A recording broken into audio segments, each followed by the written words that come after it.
اندر ایک صاحب نے سوال کیا تھا وہ روزی کے متعلق، وہ میں سوچتا ہوں کہ آپ حضرات کے سامنے بیان کر دوں تاکہ بہت سارے حضرات کا یہ مسئلہ ہے، سب کا فائدہ ہو جائے۔ رزق کی تنگی سے متعلق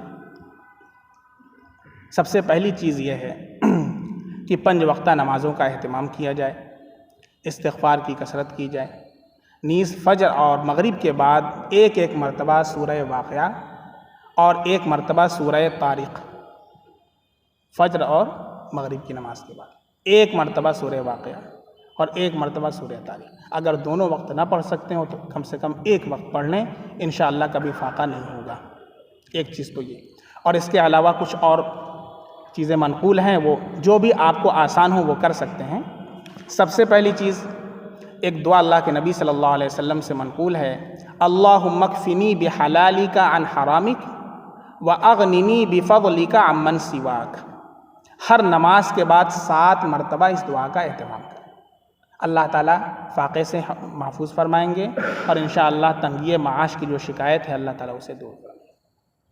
کوئی بھاری نہیں ہے، ہم لوگ نماز پڑھتے ہیں، نماز کے بعد 7 مرتبہ پڑھ لیں، اللہم اکفنی بحلالک عن حرامک واغننی بفضلک عمن سواک۔ اس کا ترجمہ سن لیں، اللہم اکفنی بحلالک عن حرامک، اے اللہ مجھے کفایت عطا فرمائیے بحلالک اپنے حلال رزق کے ذریعے، عن حرامک اپنے حرام رزق سے، یعنی مجھے حلال رزق اتنا دے دیجئے کہ حرام رزق سے میں کیا ہو جاؤں، مستغنی ہو جاؤں۔ حلال ہی سے اللہ تعالیٰ میرا سارا کام کرتا ہے، نہ رشوت کی ضرورت پڑے، نہ سود کی ضرورت پڑے، کسی چیز کی ضرورت پڑے۔ اللہم اکفنی بحلالک عن حرامک واغننی بفضلک عمن سواک، اور مجھے مالدار بنا دیجئے اپنے فضل سے اپنے ما سوا تمام چیزوں سے، یعنی ہم صرف اللہ کے محتاج رہیں، اللہ کے علاوہ کسی کے سامنے ہمیں ہاتھ پھیلانا نہ پڑے۔ بہت اہم دعا ہے، نبی کریم صلی اللہ علیہ وسلم کی بتائی ہوئی دعا ہے، 7 مرتبہ پڑھنا کوئی مشکل نہیں، ہر نماز کے بعد اس کا اہتمام کر لیا کریں۔ اگر یہ مشکل لگے تو بھائی وضو تو کرتے ہی ہیں، دوسرا عمل وضو کرتے ہیں، دوران وضو ایک چھوٹی سی دعا نبی کریم صلی اللہ علیہ وسلم نے بتایا ہے، اللہم اغفر لی ذنبی ووسع لی فی داری وبارک لی فی رزقی۔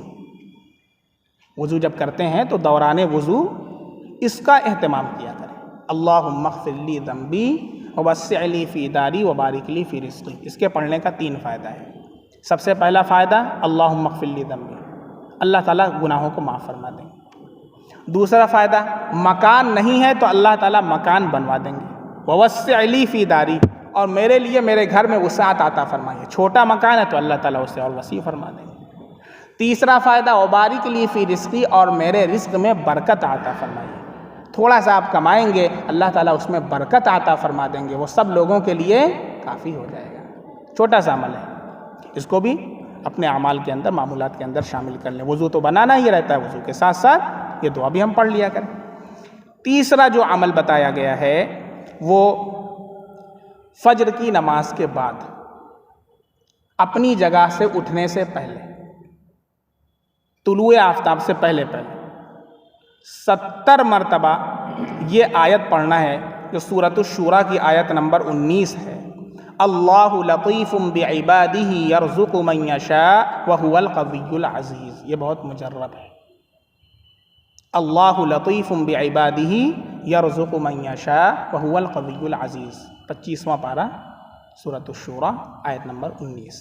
کتنی مرتبہ؟ 70 مرتبہ، فجر کی نماز کے بعد اپنی جگہ پر اٹھنے سے پہلے۔ چوتھا عمل، اللہ کے نبی صلی اللہ علیہ وسلم نے ایک مرتبہ حضرت ابو ہریرہ رضی اللہ تعالیٰ عنہ کے ساتھ جا رہے تھے، ہاتھ میں ہاتھ لیے ہوئے تھے کہ آپ صلی اللہ علیہ وسلم کا گزر ایک شخص کے اوپر سے ہوا کہ بہت پریشان تھا، بیمار بھی تھا اور معاش سے بھی پریشان تھا۔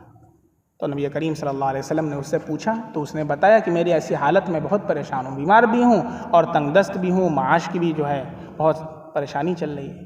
تو نبی کریم صلی اللہ علیہ وسلم نے اسے یہ دعا بتلائی پڑھنے کے لیے، توکلت علی الحی الذی لا یموت، الحمد للہ الذی لم یتخذ ولدا ولم یکن لہ شریک فی الملک ولم یکن لہ ولی من الذل وکبرہ تکبیرا۔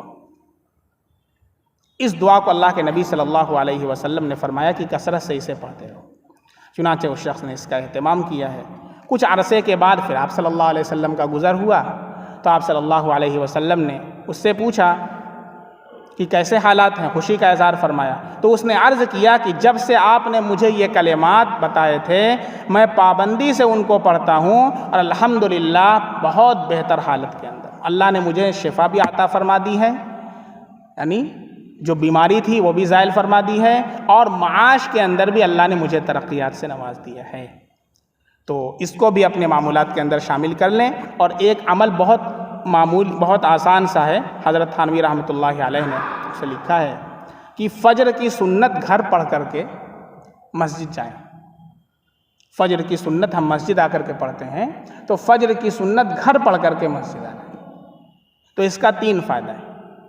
نمبر 1، تقل المنازع بین اہلی، جھگڑا جو گھر میں ہو رہا ہے وہ سب ختم ہو جائے گا، آپس میں میل محبت اتفاق اتحاد۔ دوسرا فائدہ کیا ہے؟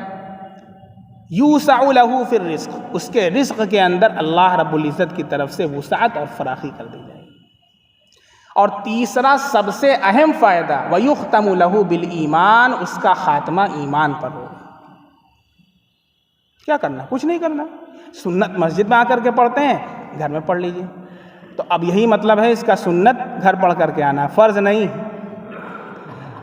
اب میں نے ایک جگہ بیان کیا تھا اور وہ صاحب پتہ نہیں کیا بیچ میں سے اٹھ گئے، آدھا سنے شاید آدھا نہیں سنے، تو وہ فرض گھر پڑھ کے جاتے تھے، فرض نماز گھر پڑھ کر کے تب مسجد جاتے تھے۔ ایک مرتبہ ملاقات ہوئی، کہنے لگے آپ نے جو وظیفہ بتایا ہے وظیفہ بہت کارگر ہے۔ میں نے کیا وظیفہ بتایا تھا، ہمیں یاد نہیں ہے۔ تو کہیں کہ وہ نماز فجر کی بتائے گھر پڑھ کے جانے کے لیے۔